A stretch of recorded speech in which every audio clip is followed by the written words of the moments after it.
Hello everybody. My name is John Taylor Ward. I'm Artistic Director of the Lakes Area Music Festival, and our LAMFcast series is made possible by the voters of Minnesota through a grant from the Five Wings Arts Council, thanks to a legislative appropriation from the Arts and Cultural Heritage Fund.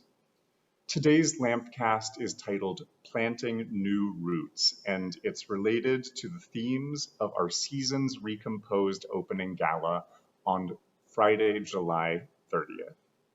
If you're tuning in live, please ask your questions in the chat or comments, and after the first half hour or so, we will get to those. And now, please welcome my co-host, Artistic and Executive Director, Scott Lykins. Good morning. I'm Scott, Artistic and Executive Director, and while Taylor is joining you from the new Gitche Center at Brainerd High School, I am here in Tornstrom Auditorium at the Washington Educational Service Building, where for over a decade we have hosted all of our concerts of the Lakes Area Music Festival. So today we're talking about the Seasons Recomposed Gala, but also more broadly about everything that we have planned for this season of concerts. And the season theme is New Roots. This has been a time when many of us are thinking about what it means to return to normal and whether or not that's even a goal that we should be striving for. And like all of us as individuals, I think Lakes Area Music Festival has had an opportunity to pause some of these activities, to examine how we did things in the past, and to choose which of those things to carry into the future. And this season theme of New Roots carries a lot of different meanings and works on a lot of different levels in the context of the year's festival. First, and most obviously, we are planting new roots in a new venue, which I am joining you from right now. This beautiful auditorium was passed through a bonding measure in 2018 by the voters of this school district, and they chose to make Brainerd the home of a brand new regional destination for the arts, and it's finally complete. I am joining you from the lobby right now of the Gitche Center, which has amazing amenities that the festival has dreamed of for years, and I know many of you have too, including an orchestra pit, dressing rooms, lobby space, state-of-the-art lighting and technical capabilities, and even seats that don't bang when you stand up for a standing ovation. So we can't wait to welcome you into this new space. And the name Gitche also has a lot of significance and a lot of connection to the programming that we're offering this year. Lakes Area Music Festival, most of its events take place on the ancestral and contemporary native lands of the Dakota and Anishinaabe people, which were ceded in the Treaty of Cession 375 in 1855. And Gitche is the Ojibwe word for Great River, or also the Mississippi River, which is flowing less than a mile from here and which has nourished this place for millennia. So those of you who have already explored this new season's contents will have noticed a new programming approach to how we pick the pieces that we present and how we put them together. And hopefully that connects to this new space and the significance of the name Gitche. You may have noticed looking through a season brochure or buying your tickets online that there are many composers' names who are new to you, and many of them were new to us a year ago as well. And the way that we have viewed the works that we present from the past has changed. This season, fear not, you will still be hearing works by Bach and Beethoven and Mozart and all of those headliner names of classical music. But here you'll see them contextualized in a new way, both with voices from their own time, which may have been marginalized or lost in the past, and also by contemporary voices who are carrying those works and that tradition into the future. I like to think of the sort of canon of Western classical music, to use this roots and plants metaphor. That's a big trunk. And this season, you're going to hear a lot of new individual branches that are sort of branching out to find their own light in this tradition. And so overall, we wanted to honor the past of this art form of Western classical music while acknowledging its flaws and gaining a richer understanding of the art that we love and where it's headed in the future. And to that end, in order to make all of that new programming possible, we have expanded our artistic team in some really interesting ways. Principally among these new additions is our first music director, Christian Reif, who many of you will remember as a longtime festival favorite.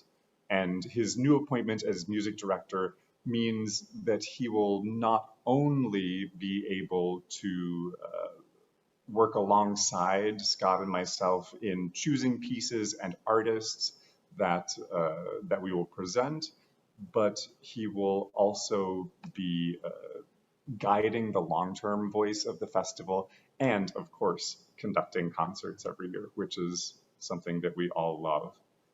For those of you who have not met Christian or see him work, he is a German-born, Munich-based conductor whose work takes him to the finest concert halls with the finest orchestras in the world, and we are so honored to have him. Not to mention the fact that he is just a wonderful person to be around. He inspires musicians, he inspires audiences with just an amazing sense of musical integrity and kindness and wit that he brings to everything that he does. So we are looking forward to welcoming him as the principal conductor for all of our concerts this season.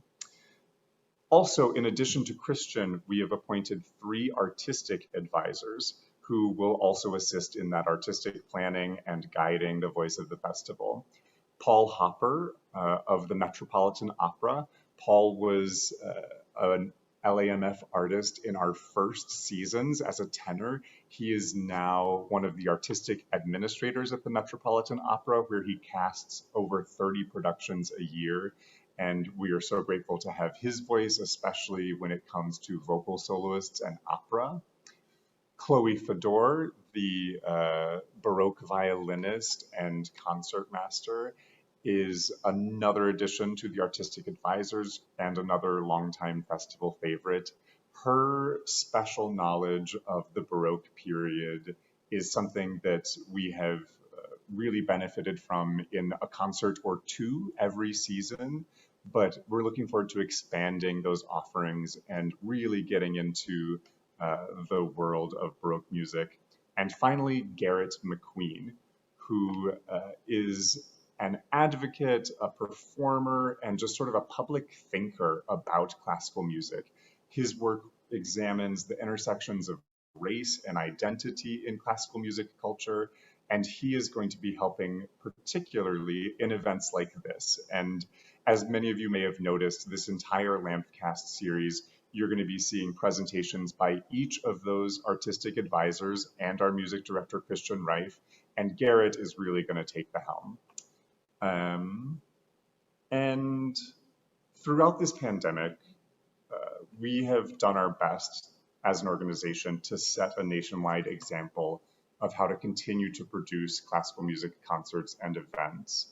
And we've had to sort of bend and weave to find our light in this time and make sure that we're continuing to reach out to you even when it wasn't possible to be in person. But those things that we did to reach our audience in a new way, many of them aren't necessary anymore, but many of them really opened our eyes to some possibilities. So we're going to be continuing things like the LAMFcast series, which was born out of the pandemic. And also we're going to be continuing to stream our concerts as well as having them in person. Because one of the side effects of giving a completely digital season last year was that we gained a worldwide following with over 60,000 people tuning in to see LAMF concerts last year. And that's an audience that we want to continue to serve. A couple other new routes that we have going on this year before I turn it over to Scott. We always love to add new programs and try things out.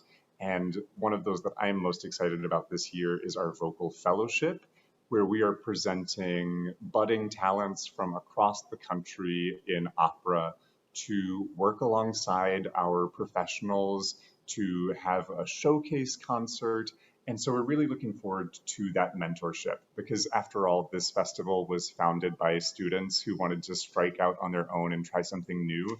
And now that our school days are long past, we are hoping to offer that opportunity to a new generation. And finally, in the theme of the music that you will hear this summer, you are going to be confronted with a tension that has always existed in classical music. And that's the question of how to make something new in an old art form and how to make an old piece speak in a meaningful way to a contemporary audience. So there's probably no concert that better encapsulates that than our opening gala, Seasons Recomposed. And I'm going to turn it over to Scott to talk a bit about that. Thank you, Taylor. And just a reminder to all of you tuning in live, if you have questions, after we talk a bit more, we'll take your questions either in the Q&A on Zoom or in the comments on Facebook. And yes, we are looking forward to our kickoff concert on July 30th, titled Seasons Recomposed. And that program is going to feature one work, a 4-movement violin concerto by Max Richter, heavily based on the Four Seasons by Antonio Vivaldi. Vivaldi was an Italian Baroque composer. He lived from 1678 to 1741. He was also a virtuoso violinist and a violin teacher and a Roman Catholic priest. He was a very prodigious composer. He wrote hundreds and hundreds of pieces and is one of the most well-known names of the Baroque period, especially the Baroque period before Bach. He wrote countless instrumental sonatas, concertos, sacred works, and more than 50 operas. But the most well-known of all of those pieces is his set of 4 violin concertos known as the Four Seasons. He wrote the seasons during the span of 1718 to 1720. And what is a concerto? Lots of times we throw that word out. But in these pieces, there's one solo violinist who's the featured performer, playing all the flashy solos, backed up by an orchestra. And in this time period, that orchestra would be made up of violins, viola, cello, bass, and harpsichord is an instrument you can listen for and is pretty usually distinctive of this time period. Other instruments might be incorporated, and in our Seasons Recomposed concert, there will also be a harp playing. A concerto, especially in the Baroque period, was typically set up as being a 3-movement work. So while each of these seasons is about 10 minutes in length, you'll hear 3 shorter movements, usually the first one being fast, the second one being slow, and then finishing up with another fast movement, each about 3 or 4 minutes in length, but breaking up that larger piece.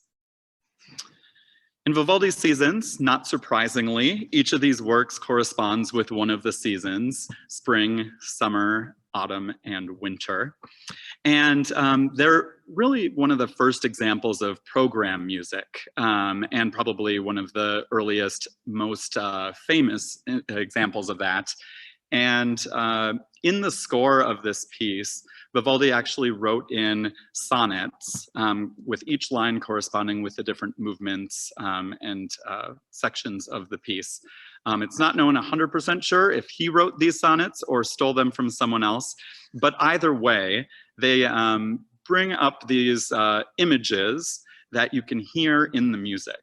And this is a piece that has been recorded over 200 times. You don't have to look too far to find a recording and listen to. But when you tune in and listen to the Vivaldi's Spring, you'll hear birds chirping in the first movement. You'll hear a barking dog shepherding the sheep.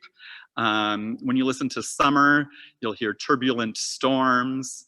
In autumn, you'll hear hunting horns and kind of the idea of a feast. And winter, you'll hear the icy and chilly strings that are bringing up ideas that all of us here in Minnesota and the Midwest are so used to. Now, when we started programming our season, this year we were quite a bit behind where we normally are. And that was because we knew that COVID and how things were going with the vaccines were going to really shape what we were able to do with our season. And so typically when we would set our repertoire starting in October, this year we really didn't do any planning until March. And at that point, we realized we have to move very quickly to come up with the season to present this summer. And so at first, we were actually thinking of performing Vivaldi's Four Seasons as our opening gala. And we're thinking about where we could do that with a fun setting and welcoming audiences back.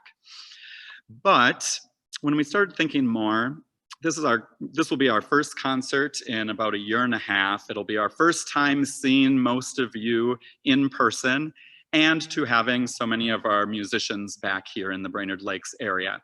And while this piece is so famous, it also sometimes becomes a little bit stereotypical of the example of classical music. You'll hear it on hold music when you're calling in and get put on hold. You'll hear it in lobbies of hotels. You'll hear it kind of all over, performed by any makeup of ensemble.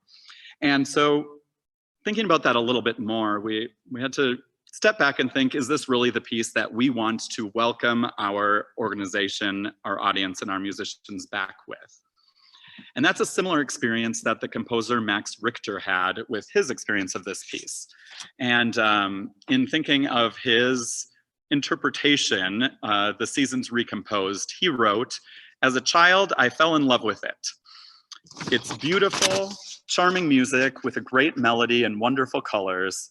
Then later on, I became more musically aware, literate, studied music, and listened to a lot of music. And I found it more difficult to love. We hear it everywhere. When you're on hold, you hear it in the shopping center, in advertising, it's everywhere." And the fact that he had that same experience, but created music with that to respond, I think met us where we were in our programming and ended up being a great selection. Max Richter was German-born, he was British trained, and he's a pianist and composer. He writes primarily in the post-minimalist style, but is well known for combining the classical style with alternative pop styles as well. In 2012, he set off on a journey to reinvent and reimagine the seasons. And this isn't something that is particularly unique, especially in the Baroque period before copyright. And just like Max Richter heard the seasons, loved them, but wanted to make a new take, even back in the 1700s, Bach oftentimes reused Vivaldi's music, turning some Vivaldi concertos into piano or harpsichord concertos, and kind of reusing his content to write music of his own. When Max Richter brought his style to this piece, he said that he essentially threw away 75% of Vivaldi's music. However, when you listen, you'll hear that those minimalist inspirations and the techniques used do end up looping and coming back to the major themes of Vivaldi's Seasons that you are used to hearing when you listen to it. And I think that's a great similarity to the parallels between Vivaldi's compositional style and minimalism as a whole genre. As we look at opening our season with this piece at our season opening gala, we're very excited that these will be the very first sounds of LAMF in our new home, the Gitche Center for the Performing Arts. As Taylor mentioned, we'll look forward to welcoming Christian Reif back in his first concert as music director, and this piece will serve as his very first concert in that role. And as soloist, we look forward to welcoming back Itamar Zorman, who was a winner for the Tchaikovsky competition in 2012. He was also the last soloist we had in our last weekend of performances at the Lakes Area Music Festival in 2019, making him a perfect candidate to getting back on the stage with our string ensemble and joining us again this season. Coming out of a year and a half of essentially silence from the music industry, we have a choice in how we resume our activities and the voice that we want to have as we return. And something I think a lot of us have heard a lot of is the return to normal. And what is that normal? And is normal or pre-COVID aspects of our organization and our industry what we actually want to get back to? A basis of the classical music industry is looking back at our future and performing works which were written sometimes centuries ago and performed countless times by countless ensembles. And as an organization, as we return, I think Taylor and I and our board and staff have really looked at the fact that rather than that typical way of looking at Western classical music, looking back at the past, we want to use this time and our return as an opportunity to look ahead to the future. And so with that, you've learned a little bit more about the music on that opening gala, and go ahead online and get your tickets for that. But we'll take a few minutes now at the end for Taylor and I to just talk a little bit about those themes that you'll see throughout our season that really are exemplary of looking ahead, whether it be the repertoire we're performing, looking ahead at the programs we're producing as the Lakes Area Music Festival, and looking ahead at the organization that we want to be a decade from now and beyond. So Taylor, you are on mute. So that is something that a year and a half of Zoom has right. not gotten us all over. I was representing the year and a half of silence. I was really fascinated by what you said about how we as an organization are trying to look forward and look back at the same time. And I think that that's a theme that occurs in every program that we have for this season, is that element of composers doing the same thing, trying to look to the past, to form, to sounds from the past, and also trying to make it new. Mm-hmm. So one other example, which makes a lot of sense because it uses the same word, recomposed, is one of our concerts, Partida, will be featuring the flutist Emmy Ferguson. And she, like Max Richter, has taken a piece from the Baroque period, Bach's Partida in A, for solo flute, but brought a 21st century approach to that, using improvisation and her own ideas of what the underlying harmonic structure of what Bach wrote could be reimagined as this season. And as I mentioned before, like Emmy is revisiting the Baroque period and putting her own spin on it. That's something that Bach did with Vivaldi's music. So we have this progression throughout the time period, this time skipping a few centuries, but a very exact parallel to what we've been talking about with Max Richter. And Taylor, do you want to talk a little bit about the opera this year and how this theme fits into that? Absolutely. So this, The Rake's Progress by Igor Stravinsky is maybe one of the largest scale works that very directly grapples with this idea of what's typically called neoclassicism in Western classical music. And that's a little bit of a misnomer because in a certain way, neoclassicism does mean directly reviving the classical period. So composers from the 20th century writing music that is taking off on composers like Mozart, Haydn, Beethoven, people like that. But and this entire period of Igor Stravinsky's compositional career is known as his neoclassical period. He wrote tons of pieces in this style. However, in the Rake's Progress, he is very consciously looking at Mozart opera. I think particularly Don Giovanni is an inspiration of this work. You have recitatives, which are accompanied by harpsichord, followed by arias and duets and trios. So in that sort of form, it's very it's very classical feeling. But oftentimes in the music, you get a lot of neo-Baroque elements, where the structure of the piece may be from the classical period, but some of the musical motions and the harmonic structures are looking even further to the past, before Bach, to people like Monteverdi and Caccini and these very early Baroque composers. But what's so miraculous about this is that even though in many ways it's a pastiche of very old styles, it is unmistakably modern and unmistakably Stravinsky. Every measure of it is really imbued with that sensibility that carries through from a piece like The Rite of Spring to this great operatic work. And we'll have a chance to get even more in depth with the opera Stravinsky's The Rake's Progress with Paul Hopper in one of our upcoming LAMF sessions.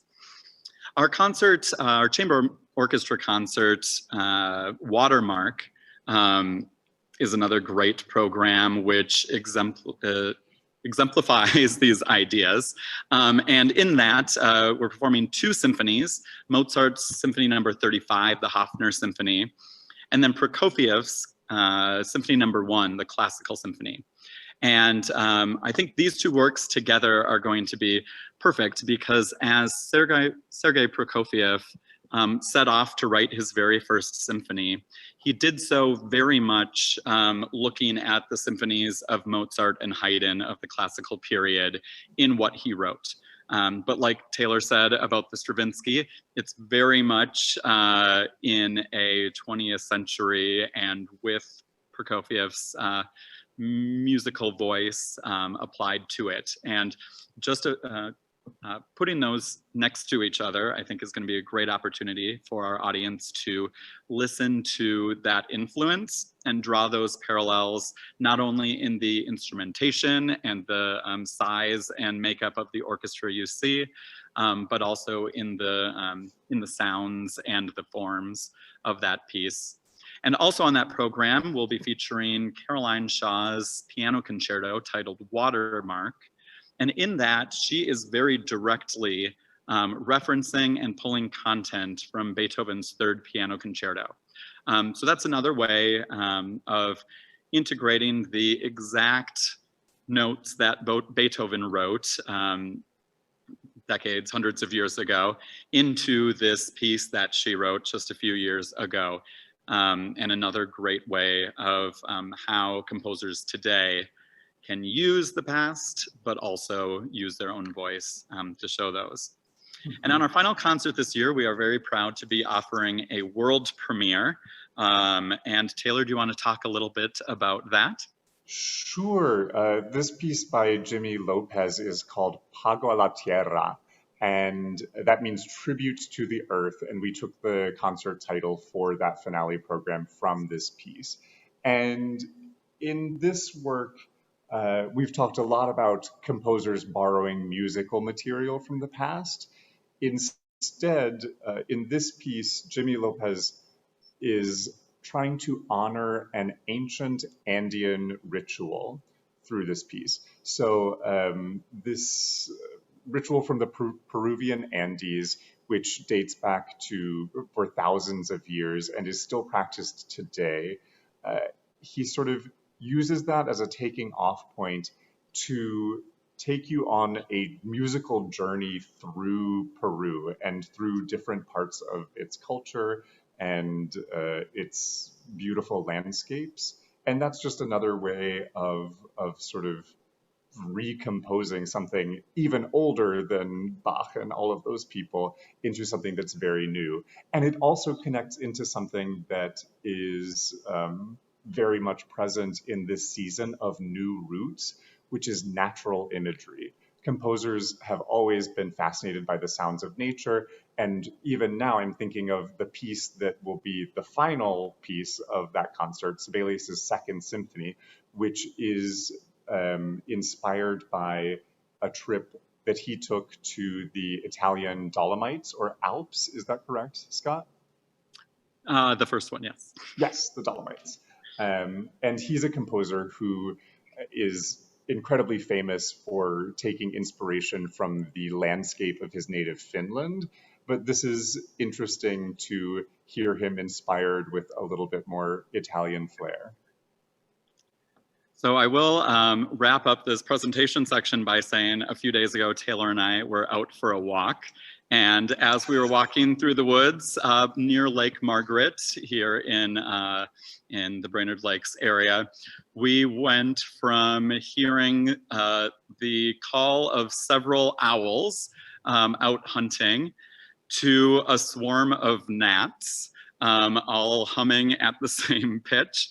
And through that, I think we were being a little bit silly, but recognizing the fact that music really is all around us and that nature is a composer itself. So we look forward to having you join us for Seasons Recomposed, and thank you so much for joining us today.